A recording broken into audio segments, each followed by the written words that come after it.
I think that Mirana is the worst designed hero in Dota 2. She's confusing to play, has anti-synergy built into her own kit, and fails to carve out a niche that other heroes simply can't do better. But before I justify my choice, let me tell you what I'm basing this on. There are a ton of heroes that could very easily take the title of worst designed hero in the game. Heroes such as Old Techies and Old Tinker used to have such obscure counterplay options that in most cases, you just had no intuitive way to play against them. Lion, Bane, and a bunch of other heroes have 4 spells that seemingly have no synergy at all. Other heroes just have no real identity besides being a side grade to another hero or just being a glorified melee creep. Depending on what someone's opinion of what bad design is, anyone could very easily pick out a hero and claim that it's the worst for an infinite number of reasons. But let me clarify what I mean by bad design. So I did a quick Google search, and according to the Interaction Design Foundation, bad design refers to a design that fails to meet user needs effectively, lacks functionality, or creates unnecessary complexity, which leads to frustration, inefficiency, and a poor user experience. Unfortunately, Mirana checks all of these boxes, and as a result, I and a lot of players find her really clunky and awkward to use.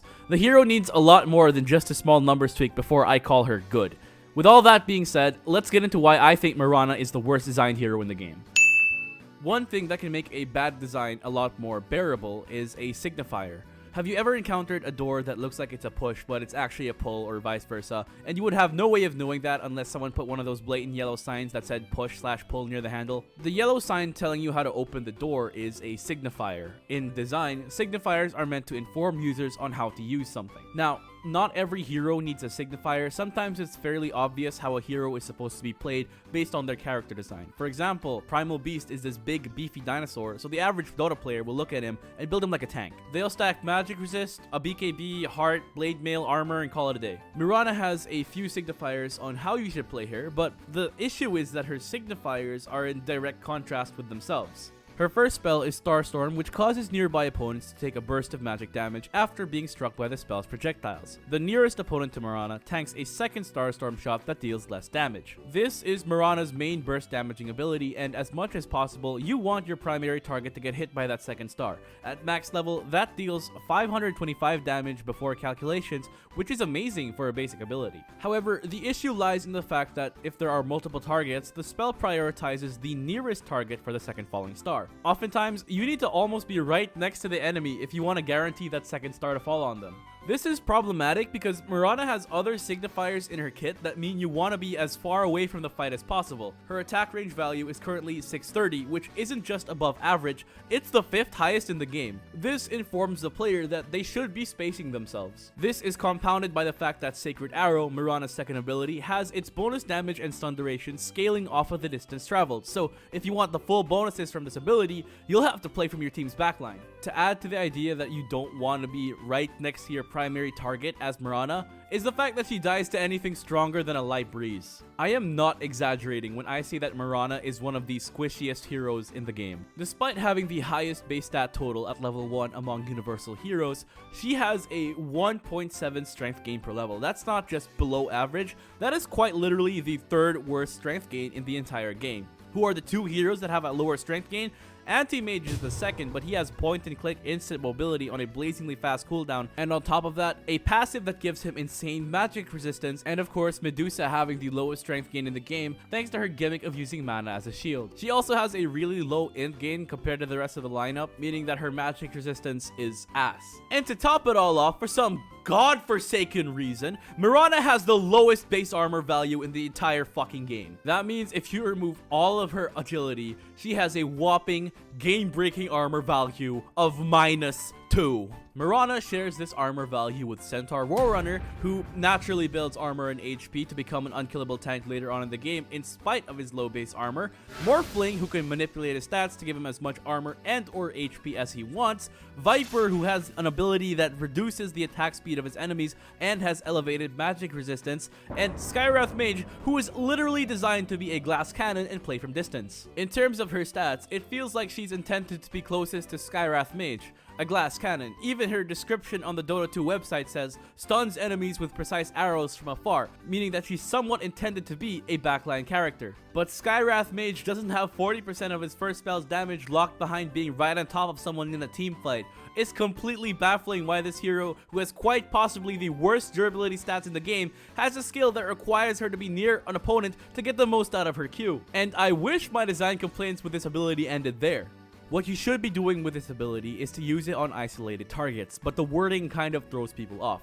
Because the second star targets the nearest enemy to Mirana, people will think that they need to be right next to the target, which is not the case. In fact, as long as you're within Mirana's attack range, Starstorm should still proc on the target, provided that they're the only enemy within range. While, yeah, Mirana doesn't have to get the second Starstorm shot on the desired target, but that's still a significant chunk of damage being lost. And a lot of newer players won't immediately know any better. They might think that they always have to get the second Starstorm shot off to maximize damage, so they're still gonna go in and leap into battle and then get stunned and die just because they tried to min-max. And finally, you can't fully commit to being a backliner because you don't get the full benefit of building attack range items on Mirana. Like I said earlier, Mirana's base attack range is 630, but Starstorm's effect radius is 675. That means if she acquires any single item that increases her attack range, Dragon Lance being the obvious one, it's even in her recommended items, but there's also Grove Bow and Enchanted Quiver for neutrals, both of which would be really good on her, her attack range and Starstorm become unaligned, meaning that you would still awkwardly have to walk just a bit closer than your maximum attack range to ensure that your Starstorm doesn't just whiff. And what if your teammate gets telescope? Yeah, you kinda just have to remember to walk ever so slightly closer to your enemy to ensure that they get hit by the spell. I get that late game, if you're playing as a hitter Mirana, you don't use Starstorm as much, but at that point, why even pick Mirana if you'll be ignoring 1/4 of her kit? I mean, if you wanted to pick a scaling 4, there are other options like Willow, Snapfire, Hoodwink, and even Wind Ranger. It's just incredibly baffling to me how this one line of text makes her have to jump through so many hoops to maximize her damage. It's almost as if you can say that the hero is... When something is unnecessarily complex, it means that the user has to go through a bothersome process to achieve a desired effect. A real-world example would be a website where you're immediately bombarded by mandatory pop-ups whenever you open it. And then the pop-up windows have different sizes, so you have to go through the arduous process of clicking the X button on all of them before you can even navigate the website. Once or twice is whatever, but when you have to do that every single time, it gets really tiring. So tiring that most people end up not visiting the website anymore. Now, I'm not saying that complexity is bad. In fact, complexity is a part of Dota. I'm willing to bet that a ton of people who play this game play it because it's so complex, and that makes it more stimulating than FPSs like CS, Valorant, and R6, and other MOBAs like League and Smite. But that's valid, people are allowed to like what they want. The problem lies when a design's complexity prevents its users from easily achieving the desired outcome. As you all know, Sacred Arrow is her CC tool and is a skill shot. It's her most iconic ability, and for better or for worse, it's incredibly unwieldy.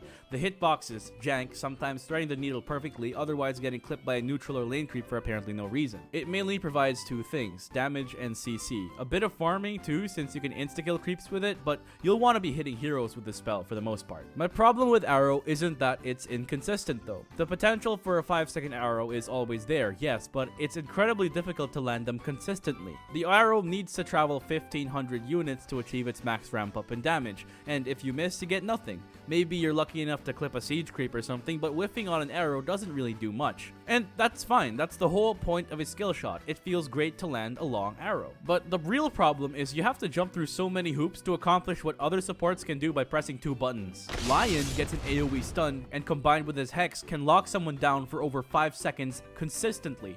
He has targeted stuns and can just point and click, and he has the built-in tools to break Lincolns, which will only be a factor in the latter half of the game. Shadow Shaman can also lock someone down for over 5 seconds with point and click CC, while also offering safe burst with his Ether Shock and pushing power with his ultimate. Oh, but Ace, those heroes need 2 spells to lock someone down. Mirana only needs 1. This is true, but also not really. In fact, a lot of the time to land an arrow, you'll need some sort of setup spell. That's why you'll often see Mirana Bane and Mirana Shadow Demon as tandem picks. Otherwise, players will be smart enough to move out of the way from such an obvious slow-moving projectile, unless you're on my team, of course, and you become an arrow magnet. Of course, there's the panic aspect of Mirana's arrow. Some players will accidentally walk into it trying to dodge it, and it's funny when it happens, but it's an inconsistent strategy. The real problem is that you can achieve the desired effect of stun someone for a really long time in a more consistent and simple way. Why shoot arrow hit arrow when you can just spike into hex? It's fun. It's incredibly rewarding to hit arrows even if they're not at max duration. It's the same reason a lot of people continue to drive manual cars despite advancements in automatic technology rendering the former mostly obsolete in certain areas. And if you play Mirana for fun, that's fine. I'm all for it. I still find enjoyment in playing Mirana despite my claims of her being poorly designed because I enjoy the extra challenge of making a bad pick work. But let me ask you, in a do or die match where your team lacks reliable lockdown, would you feel safer if your soft support hovers over Mirana or Shadow Shaman? Despite Arrow being outclassed, the main issue I have with it is that it's supposed to be her defining spell, but the rest of her kit synergizes horribly with it. To get the most out of your Arrow, you want to be as far away from your opponent as possible. However, Starstorm incentivizes you to be closer to your foe, and not only that, you're meant to follow up with right clicks, and Starstorm has a noticeable cast time. Not game-breakingly long, mind you, but enough to make you wish it wasn't there, effectively wasting part of your arrow's stun duration. To help you close the gap on your arrow target, you at least have a mobility tool, Leap, and I think this ability is horribly designed. So we all know how Leap works, right? You press the button, you move forward a set distance, and then you get extra move speed and attack speed for a short period of time, and you get multiple charges so you can zip zap zop around the battlefield. Sounds simple, right? But it just feels so wrong on Mirana. My biggest issue with this ability is that it's a steroid mixed with a mobility tool. Let's say you're playing a hitter or right-clicking Mirana, and you want to utilize the attack speed that Leap gives you. Now, at max level, it gives an insane amount of attack speed, 100 and 180 with a 15 talent. But assuming you don't have a shard and you're already attacking someone, if you want to get the attack speed, you are forced to leap forward, closer to the enemy that you're attacking, putting you at greater risk of being stunned or targeted, and just forcing you to not utilize your otherwise great attack range. I mean, you don't have to leap forward. You can leap in a different direction and then awkwardly shamble to your target, but that's not the issue. My issue is, why is this hero who has the same durability as a soggy tortilla being forced to go closer to your foe to get the attack speed buff? Why can't I just get my steroid while standing still like pretty much every other hero in the game? Think about if this was on any other hero. Imagine if Sniper, in order to use his Mask of Madness, always had to force staff himself forward to acquire his steroid.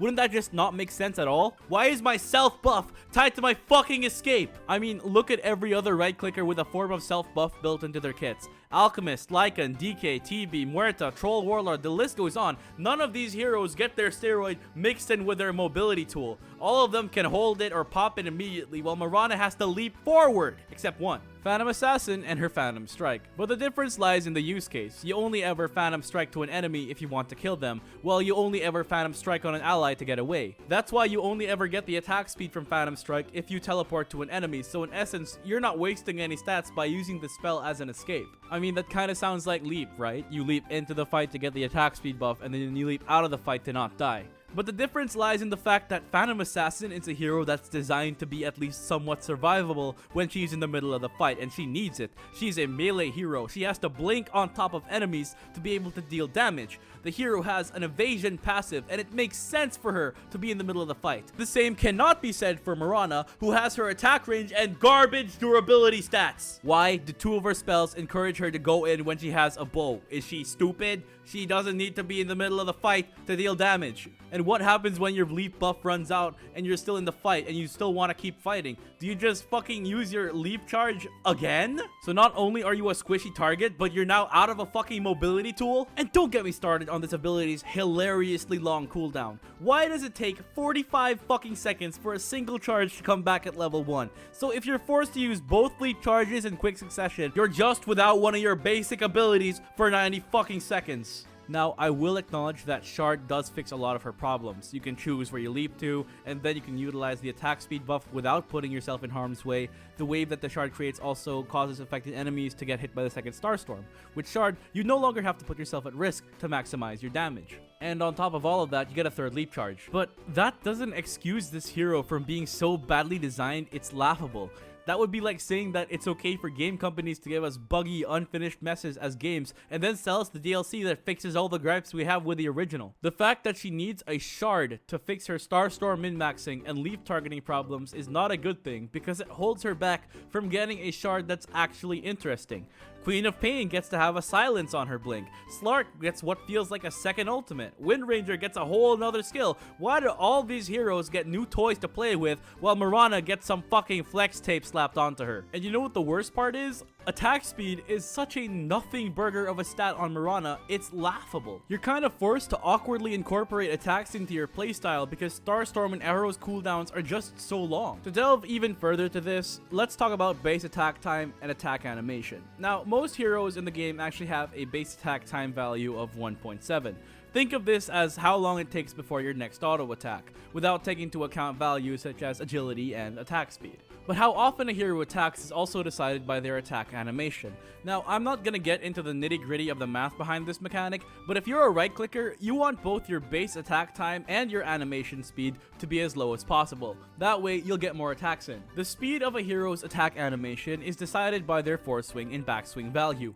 Foreswing value dictates how long your attack animation takes before the attack registers. In Mirana's case, it's the animation of her drawing her bow before launching the arrow. Backswing value dictates how long it takes before your next foreswing. So this is time that Mirana can't draw her bow just yet. The lower these values, the faster your overall attack animation and the more benefit you get from attack speed. Her foreswing value is 0.35, which is above average, but she has a backswing value of 0.7, which is not just at the bottom half of heroes, but at the bottom 25% of the roster. And when you combine the total value of both her foreswing and backswing, you'll actually find that her animation is on the slower side of the spectrum, which would be okay, but it isn't, because of her projectile speed. Mirana's auto attacks are among the slowest possible for a ranged hero. It's there with the likes of support heroes like Oracle and Crystal Maiden. There are actually a handful of ranged right clickers who have a slower attack animation, but their auto attacks just feel much better to use because of their projectile speed.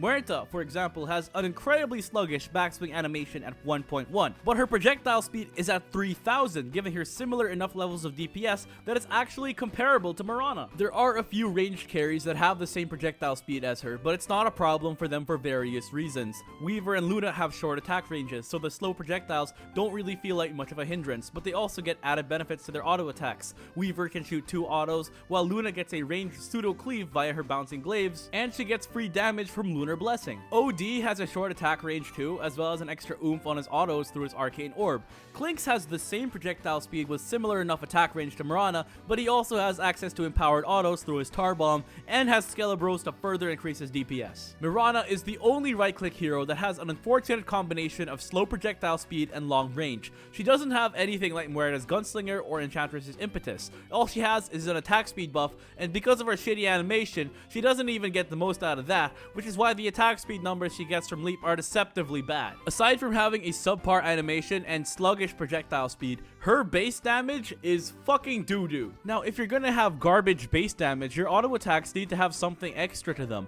Sniper has about the same base damage as Mirana, but he has Headshot in his kit, which allows him to deal a proc of extra damage every now and then, and he has Take Aim. Shadow Fiend doesn't have amazing base damage either, but at least he has Necromastery to bolster his damage based on the number of last hits and kills he has. In addition to having a minus armor aura. Mirana doesn't have anything like Headshot or Arcane Orb or Tar Bomb to improve her auto attacks, but at least she has the benefit of being a universal hero, meaning she gains damage for building stats items and a lot of extra damage per level. That means she scales well, right? Not really. Her stat growth and base stat total at 30 is among the lowest in the game, even among universal heroes. Remember, both her strength gain and intelligence gain are among the worst in the game, and while her agility is above most of the characters in the roster, it's still not enough to outweigh the fact that her strength gain and intelligence gain are garbage. If you're gonna have garbage base damage, your attacks better do something to make your auto attacks somewhat noticeable. Slark steals stats, Vengeful Spirit has a damage aura and can reduce enemy armor,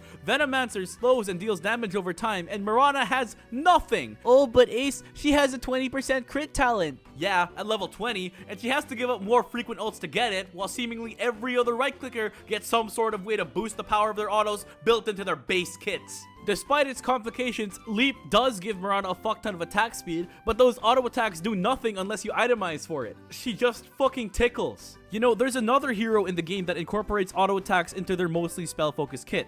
Queen of Pain.